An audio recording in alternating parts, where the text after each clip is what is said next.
Olá, o Esporte Gerais está começando. No programa de hoje você vai conhecer a falcoaria e entender como é a arte de treinar aves de rapina. Peteca, veja como este jogo pode se tornar um esporte que exige muita dedicação. No quadro Esportes Olímpicos 2016 tem o atletismo.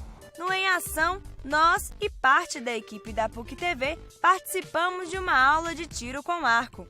A entrevista especial é com o ex-jogador de futebol Alex. Então fique ligado e não saia daí, o Esporte Gerais está no ar.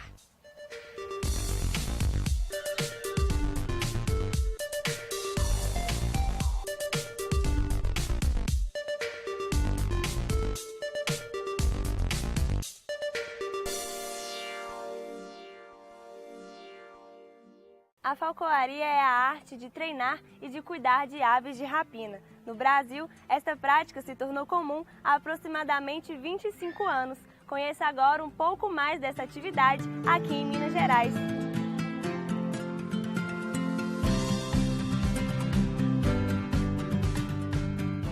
João Paulo e Tyrion se conhecem há 4 anos. Mas se você está pensando que a relação deles é só como a de um bichinho de estimação e seu dono, está muito enganado. A ave de rapina em si, ela não tem nenhum sentimento, vínculo afetivo com o dono dela, né?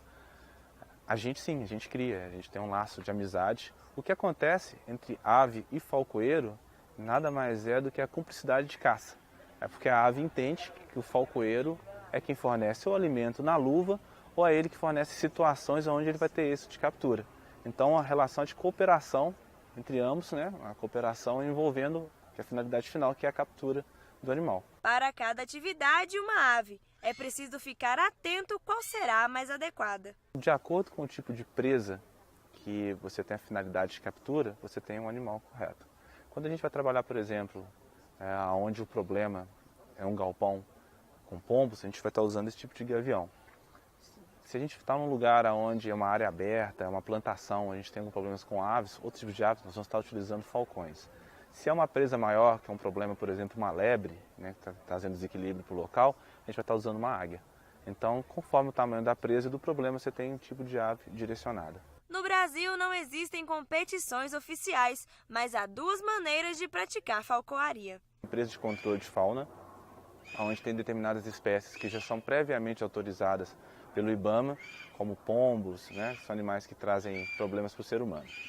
A outra maneira que você pode praticar falcoaria hoje, que não entra em confronto com a legislação, é através do trabalho de reabilitação, aonde chegam animais para o IBAMA ou para o órgão responsáveis, que são oriundos de tráfico ou animais que sofreram algum tipo de lesão.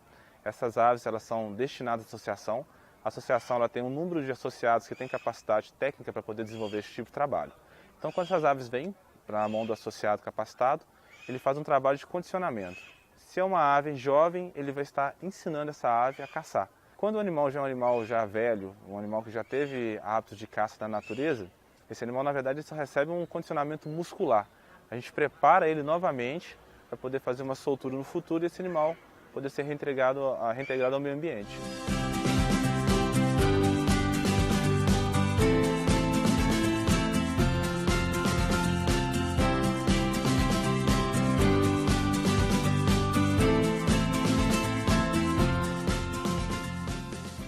De ave não é fácil. Os animais também precisam de uma rotina de treinamentos intensa. Como se fosse um atleta. Então ele tem uma dieta balanceada, ele come de forma adequada, esse animal tem uma rotina muscular, ele voa praticamente todos os dias exercitando, mantendo musculatura e também uma coisa que é muito importante, que é a questão psicológica. Porque um animal é um predador e ele tem que exercer o papel dele como predador. Para quem se interessou em praticar falcoaria, o Wellington conta o que é preciso. Boa vontade, tempo, paciência, né, disposição e interesse, muito interesse.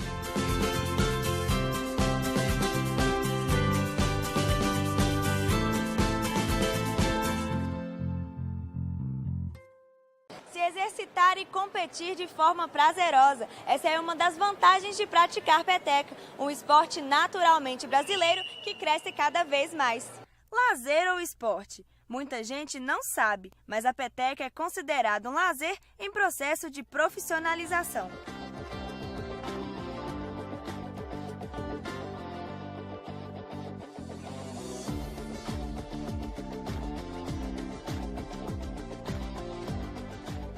Piratana usa a idade como desculpa para ficar parado e vê a prática da peteca como uma maneira de continuar se exercitando. Eu jogava futebol e num clube aqui em Belo Horizonte e a idade foi chegando, eu já não dava conta de correr com os meninos. Então me chamavam, vamos jogar peteca, eu falava, isso não é esporte para homem, não vou mexer com isso não, E acabei começando e gostei e comecei a jogar e participar de torneios. Aí chegou uma parte agora também que eu não participo mais de torneio, porque eu não tenho mais condição de correr apesar de ser por faixas etárias. A peteca exercita o corpo e a mente. Para ser um bom jogador, é preciso dedicação. As pessoas mais novas, elas têm uma facilidade muito mais, porque eu estou com 59 anos, estou disputando com o pessoal de 30 até hoje. Então você tem de se condicionar bem, fazer exercício físico todos os dias, uma malhaçãozinha, né? E jogar, de preferência, 2 vezes durante a semana e nos finais de semana. Incentivada pelos pais, Flávia joga peteca desde os 12 anos e ela leva a sério a rotina de treinamentos. Tem que fazer musculação para parar de ter lesões, porque é um esporte de muito impacto. Então é bom a gente estar preparando a musculatura, fazer uma corrida também e alongamento, que é importante demais para a gente não ter cãibra e outras distensões, né? Praticar atividades físicas, fazer amigos e participar de campeonatos. Pessoas de qualquer idade podem jogar peteca. O importante é não ficar parado.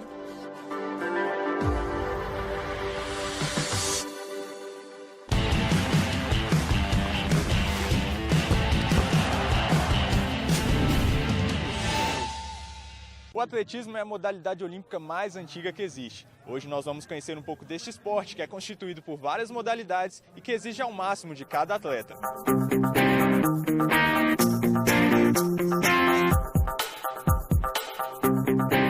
As modalidades do atletismo exigem força, resistência e explosão. Saltos, corridas e arremessos fazem parte deste esporte que, por sinal, é bem democrático. O atletismo é muito diversificado. Tem espaço para todo mundo, para todo biotipo, para todo tipo de pessoa. Então ele não é seletivo, né? Ele engloba toda a população, qualquer um pode estar praticando. Fabiana já brilhou como recordista brasileira e sul-americana no salto com vara.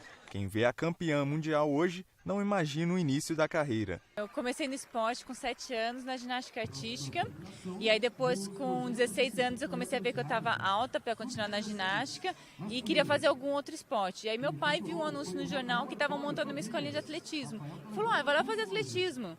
Eu, tá bom, vou lá tentar fazer o teste, ver como que eu me saio. E aí eu lembro que o teste foi 50 metros para testar a velocidade, 1.000 metros para testar a resistência e salto em distância parado, que era para ver a explosão, né, o dinamismo. E aí para mim foi super fácil o teste, porque eu tinha toda a preparação da ginástica e fui super bem. E aí o Elson, que é meu técnico até hoje, era um dos treinadores que estavam lá selecionando os atletas e viu meu biotipo, viu que eu fui bem no teste, foi conversar comigo, eu falei que fazia ginástica e aí ele me pegou para fazer salto com vara.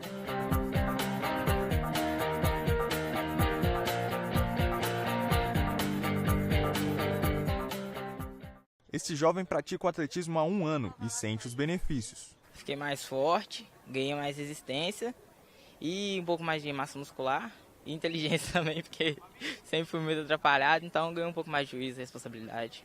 Campeão desde cedo, ele venceu a categoria de 75 e de 250 metros rasos. O corredor já escolheu em quem se espelhar. Usain Bolt. Bom, pra mim, ele foi um cara que venceu muitas barreiras no esporte. Apesar de ele ser negro, vencer o racismo no esporte que tem muito. É um cara que não usa doping, um cara totalmente natural. É um cara que eu me espelho, que se um dia Deus quiser eu chego nele. Presente nos Jogos Olímpicos desde os tempos gregos, a modalidade carrega tradição e é cercada de expectativas. Faz parte desde da primeira Olimpíada, né, o atletismo. E com isso, acho que ao longo dos anos, o atletismo teve tempo de poder desenvolver todas as provas. O salto com vara feminino é uma prova nova ainda dentro do atletismo. E em 2000 foi a primeira Olimpíada que teve salto com vara feminino. Em 92 foi o primeiro ano que foi homologado um recorde mundial feminino. Então é uma prova nova que ainda está em desenvolvimento. As atletas estão ainda alcançando as marcas máximas, aí, os recordes do mundo que podem ser chegados, mas tem algumas provas que o limite ali, o recorde é bem forte, mas isso acho que graças a toda essa longevidade que tem o atletismo.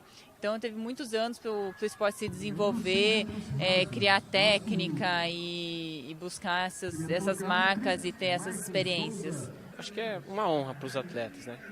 Competirem, os atletas do modo geral, não só do atletismo, né? Competirem em modalidades históricas. Claro, o atletismo tem muita história, né? Desde o tempo da Grécia, né? E tudo.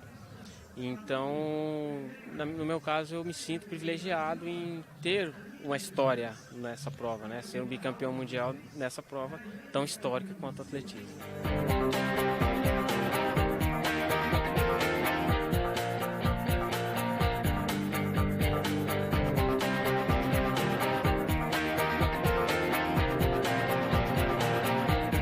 O Esporte Gerais vai para um rápido intervalo, mas já está de volta. Não saia daí e veja como a equipe da PUC TV se saiu no Em Ação, numa aula de tiro com arco. E a entrevista especial é com o ex-jogador Alex.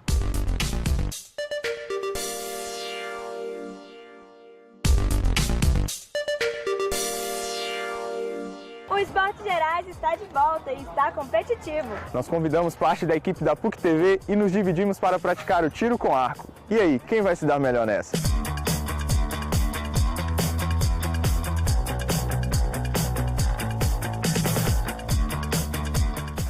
Bom dia, Wallace. Bom dia, pessoal. Tudo bem? Tudo bem? Bom dia. Bom dia, bom dia. Bom dia. Bom dia. Tudo bem? E aí, o que você preparou pra gente hoje? Então, eu preparei uma mini competição para vocês e trouxe também um arco profissional para vocês sentirem um pouco o que é ser um profissional. Esses são arcos escola, são para início de prática. Então eles são um pouco mais leves porque o esporte necessita de postura. 80% do tiro é postura. Então a gente necessita de um arco mais leve. E vocês verão também a diferença de peso. A questão do peso refere-se à potência. No arco profissional são distâncias maiores, são 70 metros de distância o tiro olímpico. Então a gente precisa de potência para alcançar essa distância. Mas no início a gente vai trabalhar com um arco mais leve, ele vai priorizar a potência leve, trabalhando simplesmente a postura. Esse alvo é um alvo que a gente usa a 18 metros. Hoje a gente vai começar na distância curta para a gente sentir um pouco. E a gente sempre atirando na distância curta equivale a um tiro longo, desde que a gente faça a mesma postura. Então vamos lá. 10 vale o centro central. 9, 8, 7, 6, 5, 4, 3, 2 e 1. Fora seria um M, que significa miss.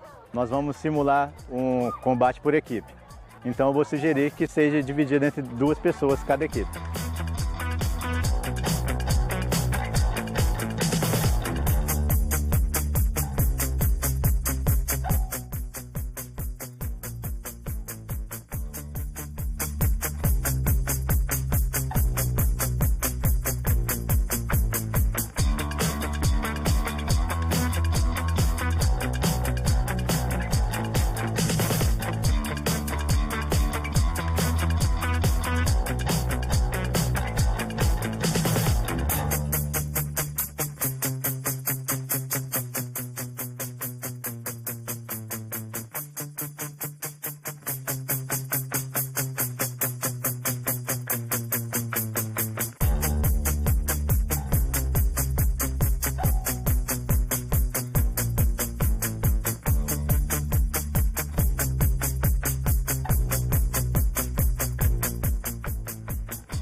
Quem ganhou foi os 2, o segundo lugar deles e vocês em terceiro. Valeu. Obrigado, Wallace. Até mais.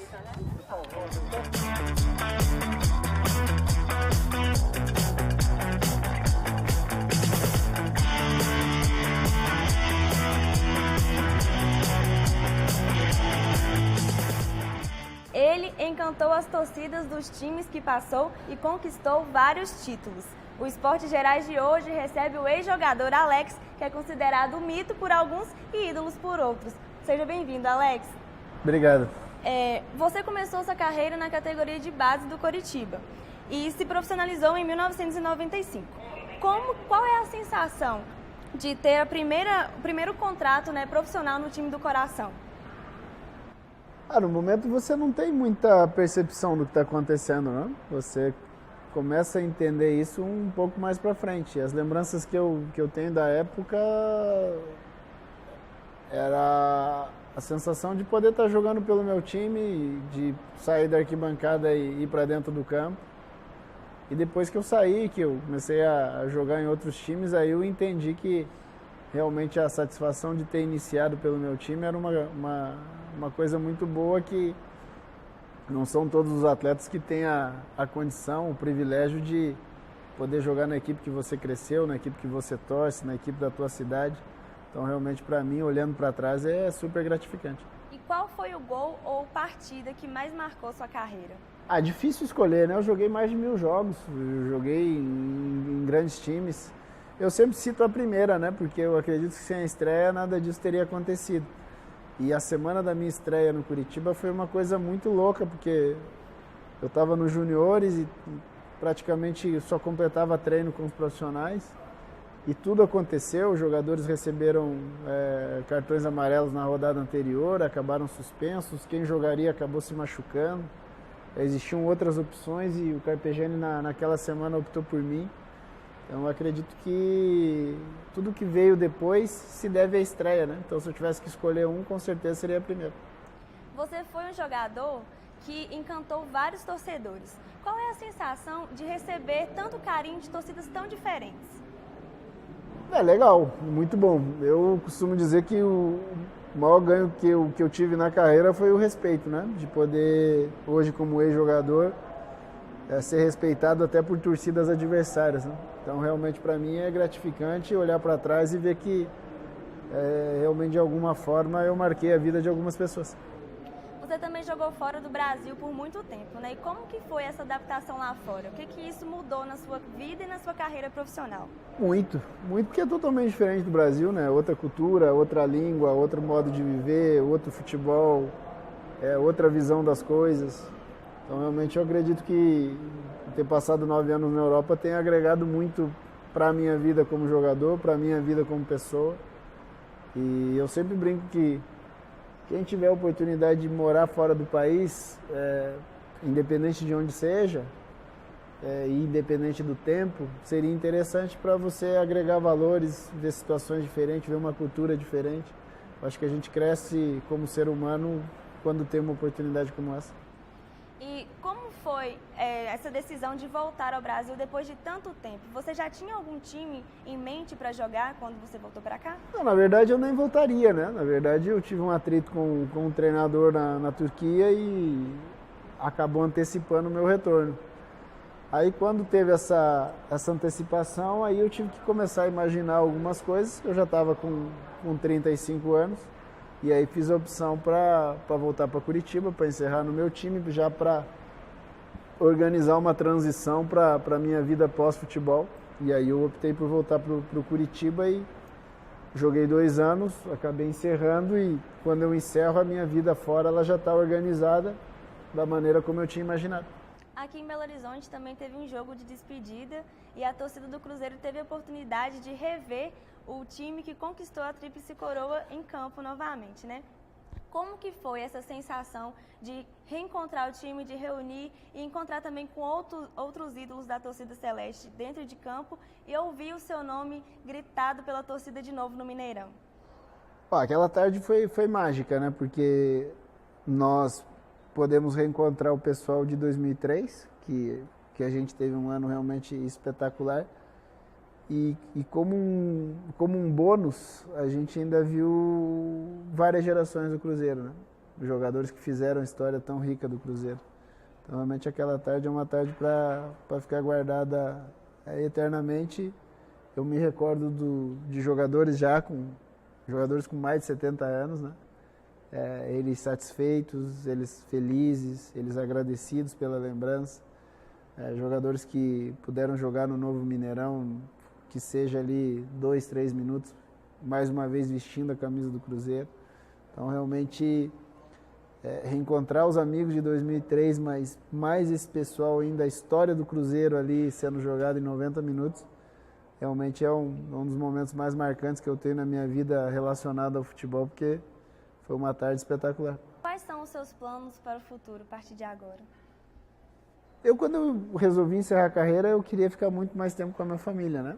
Porque enquanto jogador de futebol, eu estava muito tempo fora de casa.